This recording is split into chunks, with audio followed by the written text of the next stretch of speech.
This video is sponsored by 12th Man Gaming Application. 12th Man is a fantasy gaming app जहां पर आप अपनी team बनाकर match day के हिसाब से पेड कॉन्टेस्ट ज्वाइन कर कर अपने लिए बहुत सारा पैसा जीत सकते हैं। फ़ायदा इसमें है कि आप मेगा कॉन्टेस्ट ज्वाइन करें क्योंकि वहां पर जीतने की पॉसिबिलिटी बहुत ज़्यादा रहती है। So without wasting any more time head over to the link given in description, download the app now and register your mobile number, start participating and start making huge amount of money for yourself. एक goal करा दो भैया, एक गोल, ज्यादा नहीं मांग रहा, बस एक मैच में एक एक गोल कराते चलो, रोनाल्डो को कॉन्फिडेंस वापस आ जाएगा। भाई कसम से यार आंखें तरस गई हैं। कल उधर वहां स्पीड, वहां ऑफसाइड गोल मार के स्यू कर रहा है और जिसको स्यू करनी चाहिए वो बेचारा कर नहीं पा रहा, ऊपर से नाक में और चोट लग गई। बट भाई पोर्चुगल ने नेस्तना बूद कर दिया कल चेक रिपब्लिक को और चेक रिपब्लिक के धागे खोल दिए। मतलब अभी 3 दिन पहले मैंने वीडियो बनाई है, why Jose Mourinho should be the manager of Portugal national team, और वहां पर सेंटोस ने कहा कि भाई देखो ऐसा है, बहुत जलील कर लिया तुमने मुझे और बहुत बाकियों ने जलील कर लिया मुझे, अब यहां पर मैं दिखाऊंगा कि मेरी टीम क्या कर सकती है। तो भाई पोर्चुगल ने 4 गोल स्कोर किए, लेकिन पता है खुश होने की बात क्या है कि चारों गोल में यूनाइटेड के प्लेयर्स का इन्वॉल्वमेंट था और हाँ एक लिवरपूल के उसमें प्लेयर का भी था। बट ठीक है, देखो असिस्ट किया रोनाल्डो ने जोटा वाले गोल के लिए, जो आखिरी गोल था। डिएगो डेलो, बताओ ये डिएगो डेलो जो 1 साल पहले तक फर्स्ट टीम 11 में जगह बना पाने के लिए तरस रहा था यूनाइटेड की टीम में और पोर्चुगल के तो सपने भी नहीं देख रहा था। मुझे आज भी याद है कैसे यूरोज में पोर्चुगल की नेशनल टीम में डेलो को नहीं ले जाया गया था बल्कि नेल्सन सेमेदो को ले जाया गया था और उसके बाद फिर इनको बैकअप के तौर पर लाया गया जब वो इंजर्ड हो गया। और आज का वक्त देखो, Diego Delo is scoring a brace, मतलब एक गोल नहीं भाई, 2-2 गोल। एंड परफॉर्मेंस वाइज भी डिएगो डेलो का गेम कितना इंप्रूव हुआ है।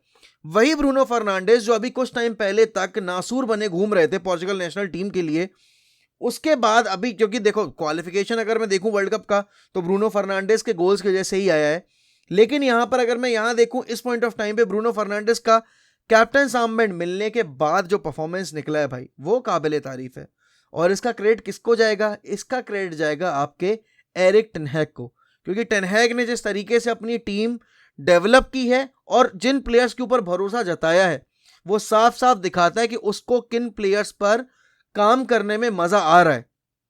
चाहे आप देखो डिएगो डेलो की बात करो, चाहे आप स्कॉट मैकटोमिने की बात करो, चाहे आप ब्रूनो फर्नांडिस की बात करो, यहां पर ये सारे प्लेयर जो कि लास्ट सीजन अच्छा नहीं कर रहे थे, या फिर मैं ये कहूं कि Bruno Fernandes is a world class player but वो अपनी एक्सपेक्टेशंस पे लिव अप नहीं कर पा रहे थे, वो कहीं ना कहीं आकर चेंज किया है। और वो कहीं ना कहीं चेंज इसलिए हुआ है क्योंकि कॉन्फिडेंस जो नहीं था ब्रूनो फर्नांडिस के अंदर, वो कॉन्फिडेंस अब झलक रहा है कैप्टन आर्मबैंड मिलने के बाद।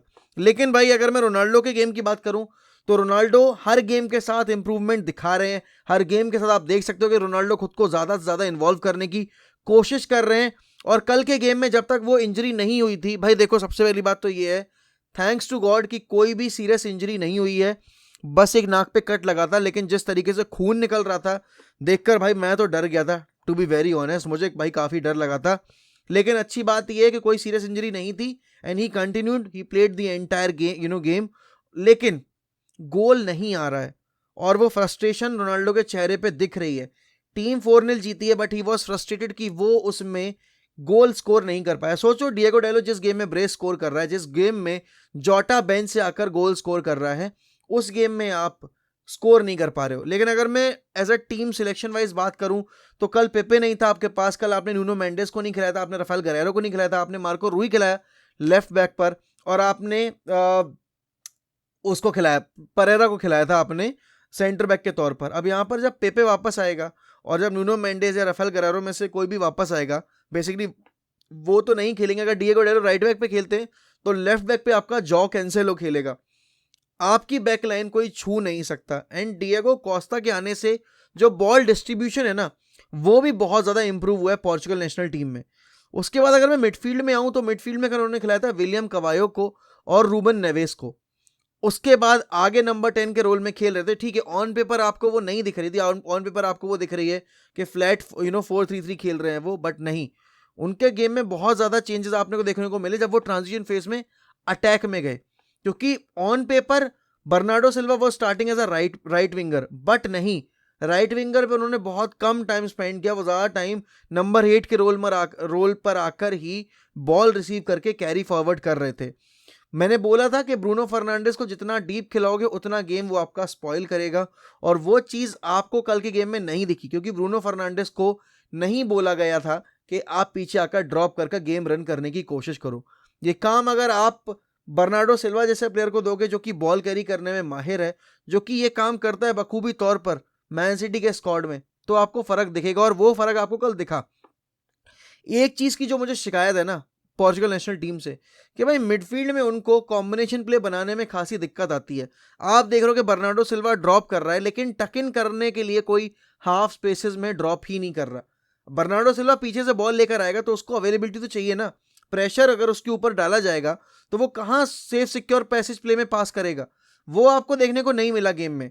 एक चीज की तारीफ करूंगा कि जो कल राफेल लियो और डिएगो डेलो ने फर्स्ट हाफ में किया कि फ्लैंक्स को अच्छे से एक्सप्लॉइट किया, वो काम पोर्चुगल नेशनल टीम नहीं करती है।